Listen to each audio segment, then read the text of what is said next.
What's up, everybody? Welcome. We are live. It's 4th of July when we are recording live. It's the official Food Truck Podcast. I'm Andrew Z.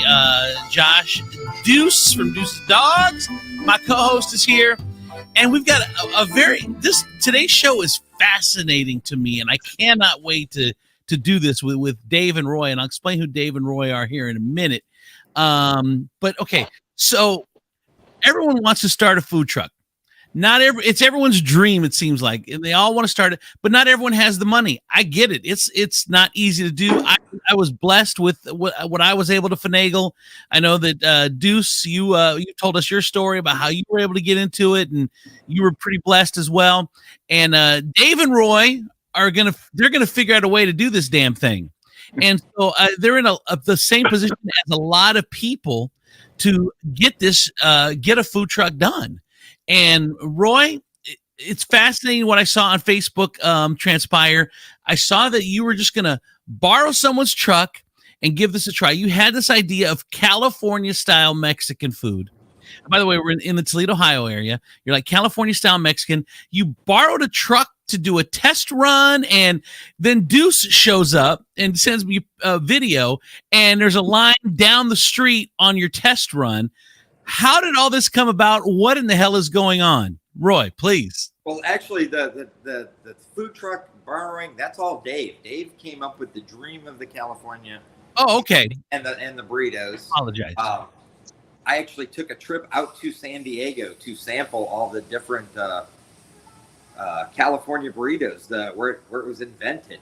Went around and probably had 10, 15 different burrito places in a matter of a few days, sending that's my kind of test back to Dave, and even went into Tijuana to try their versions. So you know what, you guys look like a travel show. You guys look like you host a travel show, which is hysterical to me. So hearing the story, I can picture you doing this, Roy. You just needed a camera with you. So how do you guys know each other then? So I got the story a little bit wrong. Let's flesh it out a little bit. How do you guys know each other? We actually met at Hollywood Casino, where I worked there as a poker dealer. And Roy was also a poker dealer for 7, 8 years? For 10 years. 10 years. We started at the day the Hollywood Toledo Casino opened. We both started in poker there. Okay. And then 2012. 2012. So you guys are working together for several years. How did this food truck thing, how did you guys start talking about it? Well, I started out making food at home. I make food for the family. Obviously, my wife works late at night, and so I watch a lot of videos and a lot of different recipes, and I came up with an idea from YouTube about the California burrito. So I made it a couple times and took some up to work, and Roy tried it and loved it, and some of my customers, I even gave them to my customers, and everybody really loved it. So I'm like, okay, maybe I'll start a food truck. Okay. So I went on YouTube again and started investigating all these different food trucks, and came across a guy out in Seattle, Washington, that has a California burrito food truck. Uh-huh. He grew up in San Diego, started this business, and he's doing well over $600,000 a year selling California burritos. So I'm like, okay, so I go to TikTok and other YouTube channels, and I learned how to make the California burrito, and it just took off. And I've had a dream for about a year of doing this, and I'm ready to go. Good. Have you sold them prior to the food truck? Like, have you sold them to anybody like prior to last week? Oh yeah, I took up about 25 up to a factory one day. One of my customers works at a factory, and they ate those during the lunch hour, and then I took some up to the reserve poker room and sold about 30 of them in like 10 minutes. So you're a hospital, yeah. So that's the same way I was doing chili dogs, same way I was selling my work. So yeah, perfect. Yeah. So you guys, so Dave, you have this dream about doing this burrito, which is so funny because last week we talked to Old Dad's Tacos, and Old Dad, the same thing. YouTube, just getting recipes and ideas and all that. I mean, the internet is an amazing thing when it comes to wanting to start something like this. And okay, so how did you get Roy involved, Dave? Well, we both have a passion for food. Uh-huh. And talking about different ideas that I wanted to do, and like I said, he went out to San Diego to check out these California burritos, and I'm like, hey, why don't we partner? Wait. So hold on. you were making California burritos. Why did Roy go out to California? Did you already knew you were going to collaborate, or is it going to be dueling California burritos, or what? We started talking and collaborating from his first interest in let's doing this. And then I was taking a trip out to California. So I said, all right, San Diego is going to be one of my destinations, and I'll go up and down the coast from San Diego to Hollywood and hit all the different ones. Again, using Google, finding out who the locals rate the top 10, and where did it start, and went out there. I've been in the before I was a poker dealer and stuff, I've always had a career in food service. Okay. In the back of the house in restaurants. So I'm a big foodie too, and Dave and I became friends, like I said, over the last 10 years, and it's always collaborating on some recipe or some food that we're doing. And then, for those who don't know, what is a California burrito? And how does that differ from the burritos that we're already getting in the Midwest or whatever? The story I got is it started back in the early 80s in San Diego. And surfers would come in from the beach and order burritos and a side of fries. I guess one guy got smart and decided to put his fries inside the burrito.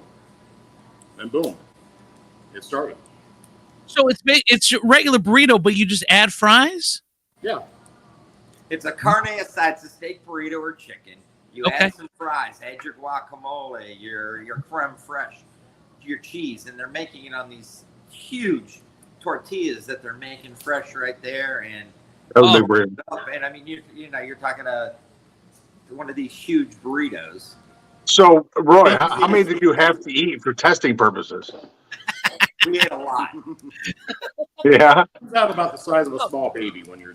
Well, I'm about to think that they're big burritos. Yeah. That's a lot of testing. I mean, Deuce, we have to do a lot of testing when we're doing this stuff. We have I get it. That's come with the job. That's the downside of it, I guess. Yeah. I weighed 130 pounds before we started testing. So Yeah. Before you went to San Diego, you were thin. Right. Okay, so you come up with the idea.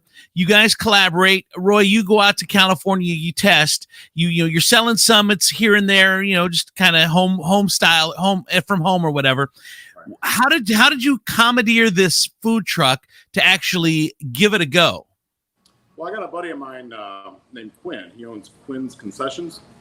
Uh-huh. He's one of our poker players at the casino, and we were talking one day, and I'm like, would it be okay if I borrow your truck for a show? See how it goes. So he did. He gave me his credit card. I went out and bought all the food. We made it, got it all prepared, and then Monday at the Reserve Poker Room over off of Glendale and Reynolds, we had about 120 orders and did about $1,800 in business. First time out. Okay, so you guys, there's a resource in Toledo for those who don't know, and it's called the Toledo Food Truck Page, which is a Facebook group, and there's about 30,000 people in there. And my guess is a lot of your customers came from that, because just when you posted about your dream and what you're doing and where you want to do it, there was so much buzz in the page that had to have been a great gasoline for the fire. Yeah. I had well over 300 likes, comments. We had lots of shares, not only from my personal Facebook, but also from the food truck group. And it blew up. We had 30 people in line before we were ready to open. I mean, we were afraid to advertise it too much because we thought it might be a hit. I mean, we did it. We ended up running out of food at one point. Yeah. Made a run to Kroger's in the middle of their before they were on break in the tournaments to get more food to keep going. Wow. That's a good problem to have. Yeah. Yeah, right. And then, so you guys say that you're potential partners. I mean, now that you were going to dabble in it, you did a test. I'm guessing as much success as you guys have had, you're all in on this thing now. Am I right? Yes. I actually got another gig coming up at the Moose Lodge in Sylvania on July 10th between 4:30 and 7:30. Are you borrowing a truck again? Huh? Are you borrowing a truck again? Yeah. Yeah. Okay. All right. I've had about 4 or 5 other interests on having me come out, and I'm like, I don't have a truck yet. I'm not ready. You don't even have a business. What's the name? Business, yeah. What's the name? He's got a business name. How about David. that? You got a name? David Roy's Burritos. California Dreamin' is my potential name. California dreaming. Potential. All right. Little mamas and papas. Right. This is blowing my mind. So, how are you guys then now, Dave and Roy, dealers, how are you guys going to get together and get your own truck? What's the timeline on that thing? I mean, you're obviously, you just said you're all in. You got all these tests. You got people inquiring. It's time to shit. We've been, we've been shopping and looking for trucks that are already built, doing a trailer. We're in that search phase now, and getting the business license and all of that stuff together. Instead of just jumping, we've kind of jumped a little bit fast into it now. But we're slowing it down a little. Right now is not the time of the year to buy a truck. Well, so going back to last week, Dad's Tacos, he pretty much bought a truck that had wood in it, and he had a lot of knowledge from the military, and he did a lot of it himself. Do either one of you guys have any experience like building electrical, anything like that? No, I can run the electrical, but to gut a box truck and put the equipment in there, not only could we do it, yeah, we have the tools and probably can come up with the people with the knowledge. Yeah, it's a time thing. But here's the thing: full time also. Yeah, if you can do it yourself, you save so much money because right now it's the market's so hot. You're paying top dollar for any trailers or trucks that are out there. I want to ask Deuce a question, and you guys can jump in as well. You said trailer or truck. My dream was always to have a truck, a food truck. It's called food truck, but I ended up the opportunity that I had was a trailer. And I am so thankful that I went trailer because there's no mechanical. You've already had enough stuff that can break down. You got your grill, you got your propane, you got your hoods. There's a million things that can break down, but you don't have the added breakdown possibilities of the mechanical stuff that drives the vehicle. So if my vehicle, if at a food truck, your vehicle stuff goes down, you're out of business. If you have a trailer, worst comes worst, I get a friend, I can go to U-Haul, I can get a truck that will pull my trailer and still be in business. Exactly what we just talked about. So, good. You had the same conversation. Yeah, so there's pros and cons to both. I mean, I seen the Burger Bistro Adam driving on the street in his new truck the other day. I told him, you look good in that truck, because like you said, you think of food trucks, that truck is nostalgic, right? I mean, that's a food truck. Right. But like you said, having that trailer and having the option to have somebody else haul it is nice. The only problem I hate about the trailer is my footprint is so large compared to a truck for events. You add another 8 feet or so or whatever, and disconnecting is a pain in the ass too. If you have to, yeah. But here's the other thing with a trailer too, is let's say you get to an event and you forget something and your crew is there. Yeah.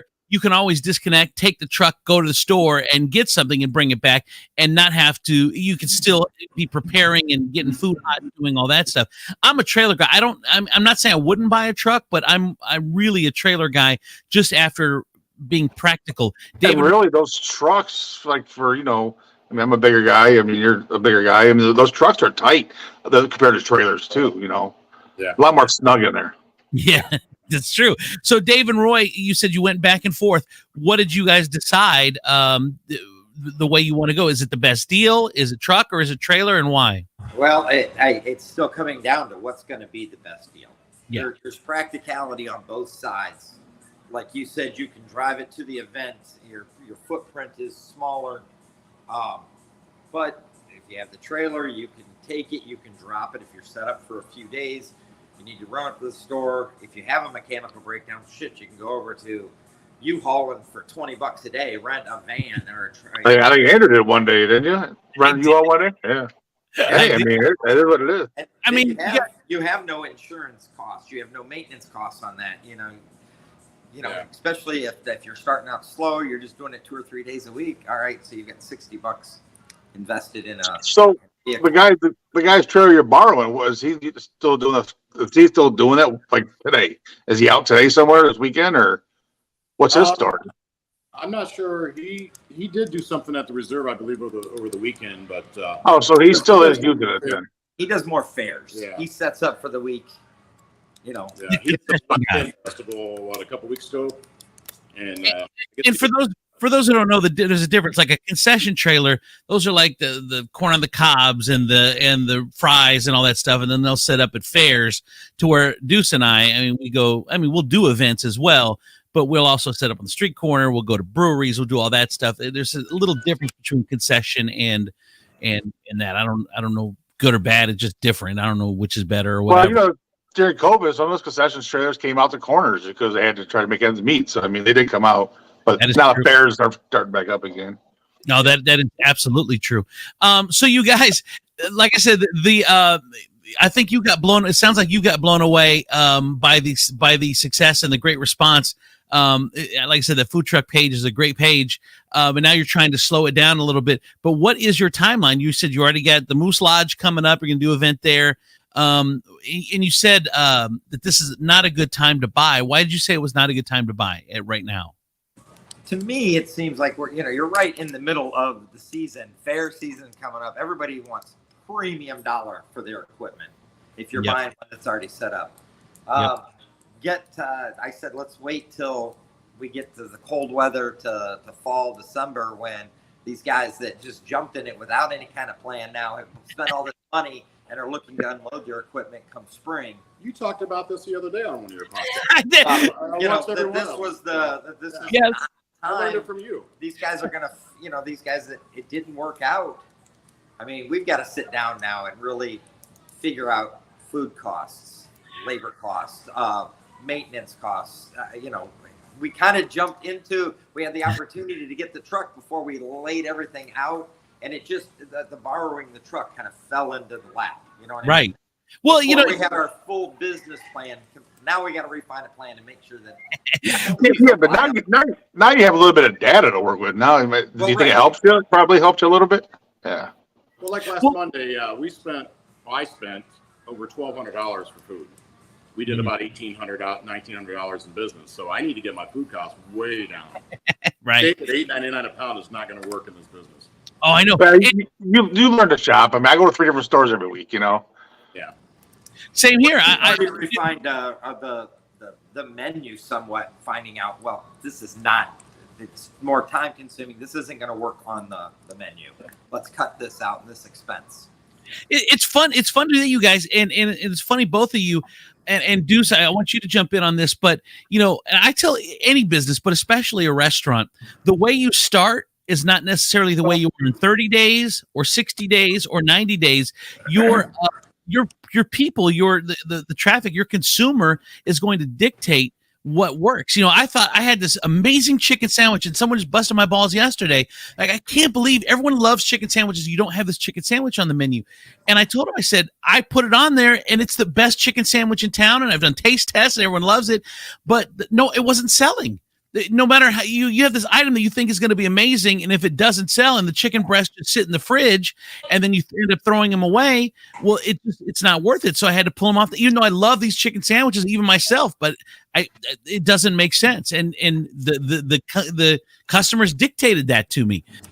You don't know what's going to sell and what's not going to sell. And you guys, it's and I'm not trying to poo-poo because I love what you're doing, but it's hard. Like, you guys have the most expensive meats to make that burrito that there are out there, right? Yeah, shrimp too. Yeah, they had shrimp as well on their menu. Well, I decided to get rid of shrimp on my next gig because of the cost.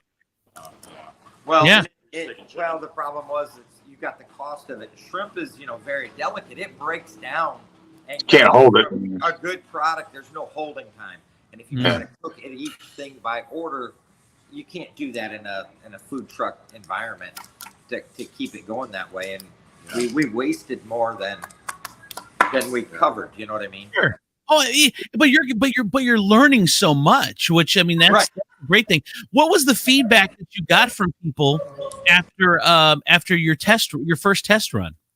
It was amazing. About 10 o'clock, 10:30, when we slowed down, I went into the reserve poker room. They were finishing up the tournament. I walk in and I got a standing ovation from my friend. Wow. Well, I should say a sitting ovation. They didn't stand, but they clapped. Yeah. So that was amazing. Well, what is one thing that you can take away that you're going to do differently on the next one? Well, the food cost, number one, I need to get that down. Sure. They're expecting up to 100, 150 people there, so. You go on a Sunday or Tuesday? Sunday. Yeah, Sunday's a little bit slower or Wednesday. I mean, Wednesday, I guess Sunday's a little bit slower, but you'll still do good there. Yeah, for sure. Yeah. So we're going to stick to a basic menu: steak and chicken, California burritos, and then tacos, and then we do the loaded fries with the carne asada and all the fixings on it. So I think we're going to stick with that for Sunday and see how that goes. Love it, you guys. Deuce, what do you have? You had their food. You were in line. You observed the process. What's a piece of advice that you would give them moving forward? Well, I know. So one thing I watched, I don't know. She was a girl all the way to the right. I think your daughter was the one taking the orders. Yeah, 2 daughters. Oh, yeah, 2 daughters? Okay. Yeah. Well, there must have been your other daughter then. She must have told her, hey, come look at this line. By the time I got my food, the line was enough to where I know when I get behind like that, my anxiety and stress goes through the roof. And so she looks and she goes, oh, my God. And someone's like, don't look, you to stress yourself out. I'm like, yep, that's exactly what happens, too. So, yeah, it is what it is. The line's there. I mean, you work as best as you can work, but. Oh, my God. It's so fun. That's where we had to streamline our assembly process, our order taking, the order taking to the order out process. We got it a little bit off, but the girls have never done anything like that. Any kind of cooking. But you all learn. I mean, you figured it out. That's a good start for sure. By the time we got through that big line, they kind of figure out more of a process, and and it helps when you're. It's great that we have the truck that we're using, but it's almost set up backwards from the direction we need it. So what you need. Well, and that's the thing. You're gonna learn your flow. The unfortunate thing is you're gonna learn your flow. You have to learn it twice because once you get your full setup, but you're gonna learn how you want it set up on your new one. It's so funny, Deuce, that you say about the line. There are times. So my grill faces the people, so like you open the door, and I love that. That was my favorite thing. I could look at people while I'm cooking. I could see the reaction. I could talk to them. I could interact with them. Here's the downside: is I have these long ass lines, and these people waiting for the food are staring at me, and now it's starting to stress me out because they're just staring right at me as I'm trying to make the food, and so it's a double-edged sword for me. I love it. And then when we get overwhelmed or get into the weeds, I hate it because they're just staring at me. I can see the anger, and I'm like, it's making me, stress out to get this food out. It's so funny that you brought that up, because you don't want to look at the line because it'll just. And most of them were working the opposite way, so they're all right. But there was probably 5 people on that truck working. I'm guessing 6. Yeah, there were 6 of us. Luckily, I had my daughter who works at Chipotle, so that was a big help. That's probably a big help. Yeah. Well, we started out with 4 orders.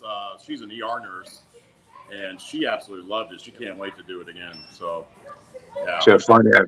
So we started with 4 people. We only had about 30 to 45 minutes to set up.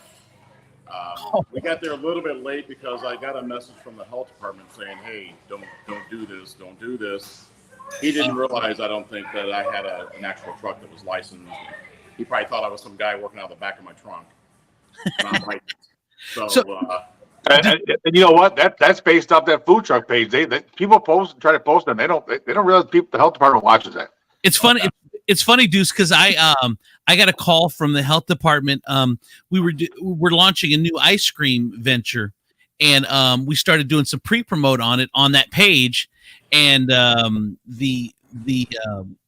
get an email from the health department. Hey, this is not approved. I don't know what you guys are doing. Blah blah blah blah blah blah. And I had to send them the screenshot. It says coming soon.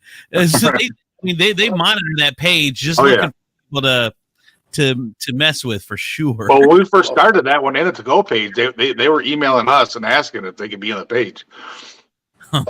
You should have said you're doing their work for them. Right? Yeah, kind of. Yeah, right.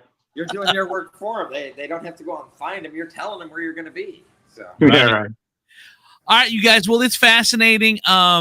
Congratulations on all your success. And it's like you said, you jump, you do it the way I would do it. I'm going to jump off, and I'm like, I'll figure it the fuck out. And we're just going to go.